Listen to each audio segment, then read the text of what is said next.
आज किताब मेले का चौथा दिन है। पिछले 4 दिन से किताब मेला यहाँ पर चल रहा है। पहले दिन भी मैं आया था इसको कवर करने के लिए, आज चौथे दिन भी आया हुआ हूँ।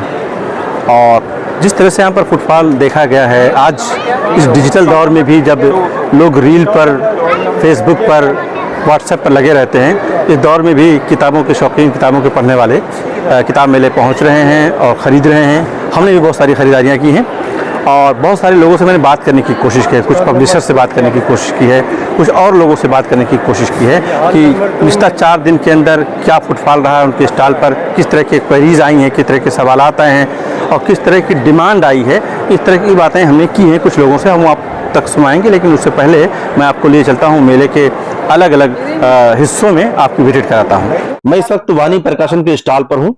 यहाँ बड़ी तादाद में लोग आप देख रहे होंगे कि किताबों के साथ खड़े हैं और बहुत ज्यादा मज़ामीन यहाँ पर कवर किए गए हैं। इस वाणी प्रकाशन ने कवर किए हैं। आपकी दिलचस्पी की बहुत सारी किताबें यहाँ मिल सकती हैं। मैंने यहाँ से कुछ किताबें खरीदी हैं। ये बच्चों का कॉर्नर है। जब बच्चों के साथ आप जाएं तो ये बच्चों का जो कॉर्नर है, यहाँ जरूर जाएं। यहाँ पर उनकी दिलचस्पी की बहुत सारी चीज़ें, किताबें मिलेंगी आपको। टीचिंग एड बहुत तरह की मिलेंगे आपको यहाँ पर।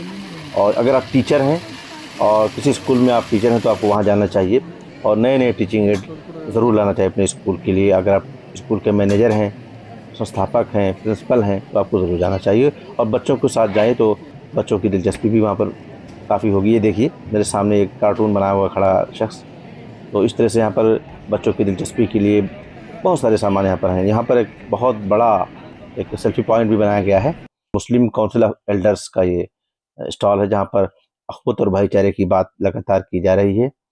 ये एक सबकी सेवा का स्टॉल है, जहाँ पर इस्लाम की तालीमात से मुताल्लिक छोटी छोटी किताबें यहाँ पर लोगों को मुहैया कराई जा रही हैं।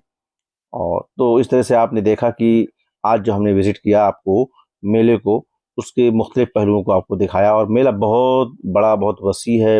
18 फरवरी तक जब भी आप जाएँ तो मेले में, और वहाँ बहुत सारी किताबें आपके लिए इंतज़ार कर रही हैं। मैं इस वक्त आलमी उर्दू ट्रस्ट के स्टॉल पर हूँ। मेरे साथ ए रहमान साहब हैं।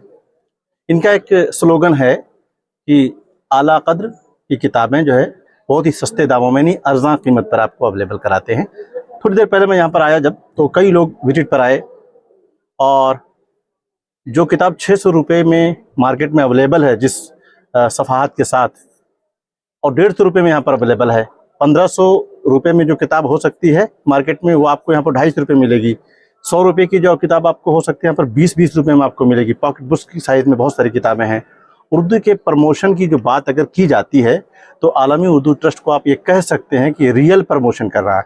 रहमान साहब, ये बताइए कि ये क्या आपको भूत सवार हुआ है कि इतनी महंगी महंगी किताबों को उर्दू के को इतनी सस्ते में आप ला करके लोगों तक पहुँचा रहे हैं? देखिए, ये एक सोची समझी पॉलिसी के तहत किया गया था और इसका पस मंज़र ये है कि 2013 में एक मीटिंग सी थी जिसमें कुछ पब्लिशर हजरात भी थे उर्दू के, और वहाँ ये चीज़ सामने आई कि उर्दू की रीडरशिप बहुत कम हो गई है।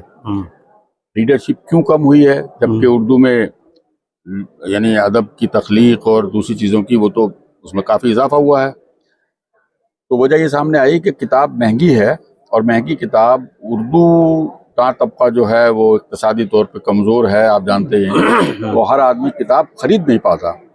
तो उस वक्त फिर मैंने ये फैसला किया कि मुनज़्ज़म तरीके से कुछ ऐसा किया जाए कि रीडरशिप बढ़े। मैं देख रहा हूँ कि सुबह से जितने भी लोग आ रहे हैं, इतने सस्ते दामों में आपने किताबें रख रखी हैं, तो एक तरह से तो आप डिस्ट्रीब्यूट करने बैठे हुए हैं ना, कारोबार कहाँ कर पा रहे हैं? मकसद वही है। मैं अर्ज़ किया कि मेरा कारोबारी जहन क्योंकि नहीं था, लिहाजा वो हिंदी अंग्रेज़ी वाला मामला नहीं हो पाया। लेकिन उर्दू की 1 लाख किताबें मैंने प्रिंट कराई। 1 लाख किताबें? 1 लाख यानी तकरीबन 25 लाख रुपए खर्च हुए। और कितने टाइटल आपके पास होंगे? इस 71। इसमें किस किस तरह की किताबें ज़्यादा हैं? इसमें अदब की किताबें हैं, इसमें फिक्शन ज़्यादा है, शायरी है, तनकीद है और अच्छी ऐसी किताबें भी हैं जो जिनकी तलबा को हमेशा ज़रूरत पड़ती है, जैसे अनवर सदीद की मुख्तसर तारीख़ अदब उर्दू अदब की मुख्तसर तारीख़, मिर्ज़ा हामिद बेग की उर्दू अफ़साने की रिवायत, इस तरह की। मकसद ये हरगिज़ नहीं है कि किसी भी तरह की मनफ़अत हासिल की जाए, सिवाय इसके कि जो किताबें हैं वो कारी तक पहुँचें और रीडरशिप ख़त्म ना हो, पढ़ने का शौक़ ख़त्म ना हो। सादिक़ैन नंबर आपने इंट्रोड्यूस किया और बड़ी चर्चा है जब से आपने उसको किया। सादिक़ैन साहब के चाहने वाले वो दुनिया भर में हैं और बहुत ही एक तरह से उसको बड़े अच्छे अंदाज में देख रहे हैं कि आपने एक बड़ा काम किया है हिंदुस्तान में, क्या कहेंगे इस पर? भाई देखिए, सादिक़ैन पर काम करना चाहता था मैं, कई साल पेशतर इसकी इब्तिदा की थी, लेकिन वो बाज़ वजूहात के बिना पर उसमें ताख़ीर हुई और उसके बाद फिर कोविड वगैरह आ गया। तो अभी सुल्तान अहमद साहब जो सादिक़ैन के भतीजे हैं, कराची में रहते हैं, उनसे मेरी बहुत दोस्ती है। उन्होंने मुझे काफ़ी मवाद भी फराहम किया सादिक़ैन नंबर के सिलसिले में। सुल्तान अहमद साहब ने कहा कि 10 फरवरी को ही एनिवर्सरी होती है सादिक़ैन साहब की, जो मेरे जहन में नहीं था, लेकिन बस उससे महमीज हो गया इरादा और 10 फरवरी को ये इसका इजरा हुआ यहाँ पर सादिक़ैन नंबर का। और आपने मेरी किताब भी अपने स्टॉल पर रखना पसंद किया जब मैंने आपसे रिक्वेस्ट की, तो इसके लिए मैं एक शुक्रिया आपका अदा करूंगा। नहीं, उसमें शुक्रिया की कोई बात नहीं। उसकी वजह ये है कि एक तो उर्दू में है, उर्दू सहाफत पर है और लोग उसको बहुत पसंद कर रहे हैं। मैंने खुद भी पढ़ी है, बहुत अच्छी किताब है।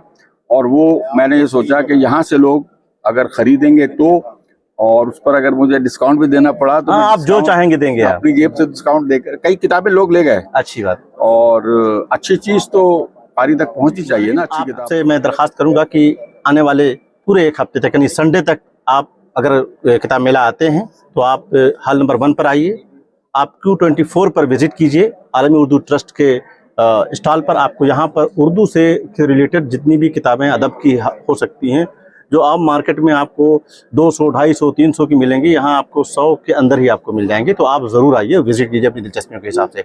लिडियानी साहब हैं, आप मध्य प्रदेश भोपाल से हैं, और मेरी मुलाकात इनसे तकरीबन 2 साल पहले हुई।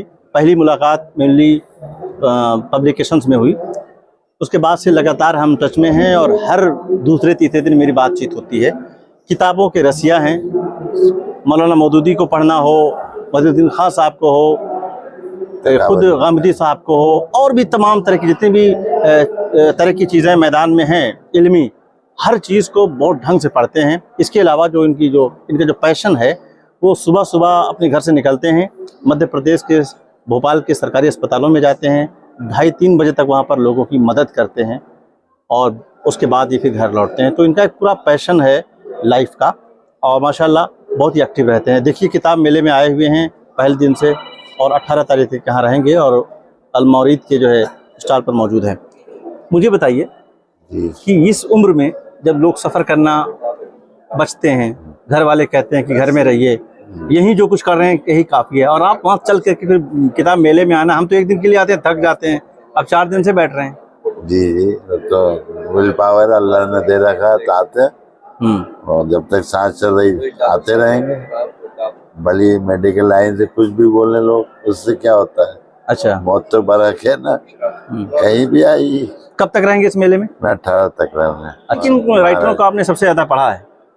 बहुत लोग हैं साहब, कोई वो एक लाइब्रेरी भरी हुई। मोहम्मद को पूरा पढ़ लिया आपने? हाँ, बदरुद्दीन खान साहब को? सब जितने मसलक हैं, जितने भी हैं, सबकी किताब। ये पढ़ने के बाद आपका सार, आपको मैं जो सबके फिक्र, सबके ख्यालात, सबकी अपनी अपनी बहसें, इल्मी बहसें आपने पढ़ी, आपको आपके जहन में क्या बना इतना सब पढ़ने के बाद? भाई, कुरान के करीब मुसलमान को जाना चाहिए, उसको रोजाना कम से कम 3 आयतें का तर्जुमे के साथ पढ़कर सोना चाहिए कि अल्लाह से हम बात क्या कर रहे हैं।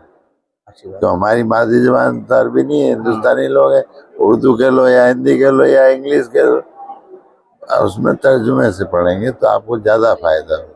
बहुत बहुत शुक्रिया। ये थे यूनुस लिडियानी साहब, जो मुझे बता रहे थे कि मेरी जो ज़िंदगी की जो तजुर्बात हैं, ख़ासतौर से मतलब पढ़ने पढ़ाने के हवाले से जितनी चीज़ों को इन्होंने पढ़ा है, उसमें इन्होंने जो समझा है वो ये है कि भाई सबसे ज़्यादा जो ज़रूरी है कि मुसलमानों को कुरान से करीब खुद हों और पूरी दुनिया को कुरान से करीब करें, कुरान से डायरेक्ट रब्ता रखें, पढ़ें, उसके तर्जमे के साथ पढ़ें, और जब तर्जमे के साथ पढ़ेंगे, समझेंगे, तो कुरान से और ज़्यादा करीब होंगे, चीज़ों को बहुत क्लियर होंगी। तो एक शख्स जिसने पूरी ज़िंदगी में तमाम तरह के लिटरेचर्स पढ़े हैं, उसने तमाम तरह के ख्यालात पढ़े हैं, उसके बाद वो इस नतीजे पर पहुंचता है कि कुरान ही वो वाहिद ऐसा सेंटर है जहां पर हम तमाम लोगों को यकजा होना चाहिए, उसे समझना चाहिए, पढ़ना चाहिए, और अपनी ज़िंदगी में और अपने समाज में उसको उतारना चाहिए। बहुत बहुत शुक्रिया। मैं इस वक्त अलमौरीद के स्टॉल पर हूँ। गामदी साहब के बारे में आप जानते भी हैं, सुनते भी रहे होंगे, उनकी वीडियोस, उनकी कुछ लिटरेचर्स यहाँ पर मौजूद हैं।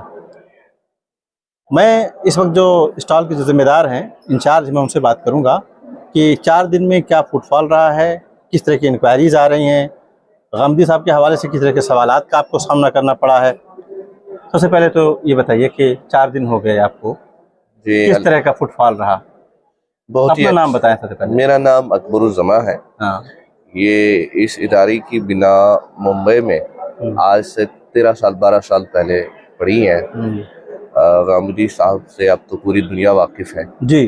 वो जिस तरह सामने उभर के आ रहे हैं पिछले कई सालों से, अब अल्हम्दुलिल्लाह हिंदुस्तान में भी उनको समझा जा रहा है, उनके पढ़ा जा लिटरेचर रहा पर बड़ी चर्चा है, हर हाँ। इल्मी हलकों में अलग अलग अंदाज में चर्चाएं होती हैं। अल-मवरिद की जितनी भी मतबूबात हैं, खासकर तो हम अपने इदारे के ही ज़्यादातर यहाँ पर अपने स्टॉल पे किताबें ठीक है। रखते हैं।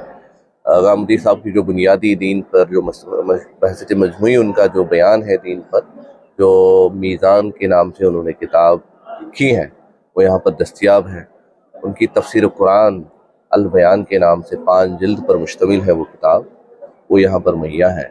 और जो मुतफ़रिक़ मज़ामीन पर उन्होंने एक तहरीर लिखी है मकामात के नाम से। ये जो एक मौका फराहम करता है एनबीटी यहाँ पर तमाम लोगों को आने का, तमाम पब्लिशर्स को आने का, ये बहुत ही ज़रूरी मौका होता है जिसमें तमाम तरह के लोग आते हैं, अपनी पसंद की किताबें लेते हैं और जो उन्हें पसंद नहीं भी किसी वजह से उसको भी आकर के उसके कंटेंट को देखते हैं और उस पर बात करते हैं।